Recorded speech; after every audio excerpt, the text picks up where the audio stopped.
ছবিটিতে দেখতে পাচ্ছেন একজন ভিয়েতনামি নারী যোদ্ধা একজন মার্কিন সেনাকে গ্রেফতার করে নিয়ে যাচ্ছেন।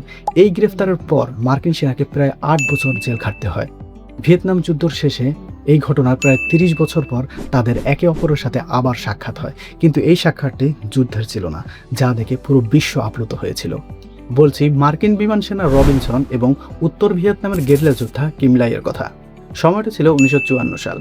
ফরাসিদের কাছ থেকে সদ্য স্বাধীন হওয়া ভিয়েতনামকে জেনেভা চুক্তির মাধ্যমে দুই ভাগ করা হয়, উত্তর ভিয়েতনাম এবং দক্ষিণ ভিয়েতনাম।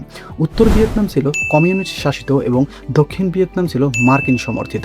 1956 সালে নির্বাচনের মাধ্যমে দুই ভিয়েতনাম এক হওয়ার কথা থাকলেও কোনো এক কারণে তা এক হয় না। একসময় এই অবস্থা গৃহযুদ্ধের রূপ নেয়। মার্কিন সেনারা দক্ষিণ ভিয়েতনামের হয়ে লড়ছিল উত্তর ভিয়েতনামের সাথে। 1965 সালের 20 সেপ্টেম্বর মার্কিন সমর্থিত একটি হেলিকপ্টার উত্তর ভিয়েতনামে যুদ্ধের জন্য গেলে উত্তর ভিয়েতনামের যোদ্ধারা সেই হেলিকপ্টারটিকে ধ্বংস করে দেয়।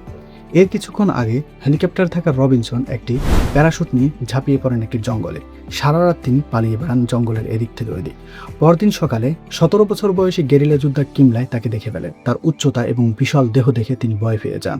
নিজেকে সামলে আকাশের দিকে 3টি সতর্কীকরণ গুলি ছড়িয়ে দেহে অদম্য শক্তি থাকা রবিনসন তার কাছে আত্মসমর্পণ করেন। তাকে নিয়ে যাওয়া হয় ইয়ংখে জেলা সামরিক কমান্ডে। 2703 দিন তার জেল হয়। 1973 সালে জেল থেকে বেরিয়ে তিনি সরাসরি তার দেশ আমেরিকায় চলে যান।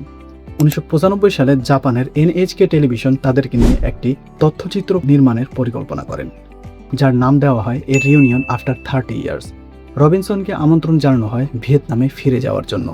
দীর্ঘ 30 বছর পর তাদের একে অন্যের সাথে আবার দেখা হয়, কিন্তু এখন তাদের কারো হাতে কোনো অস্ত্র ছিল না। কিম লাইয়ের বাসায় গিয়ে রবিনসন স্মৃতিচারণ করলেন।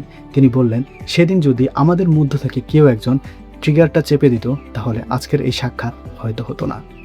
Thất bại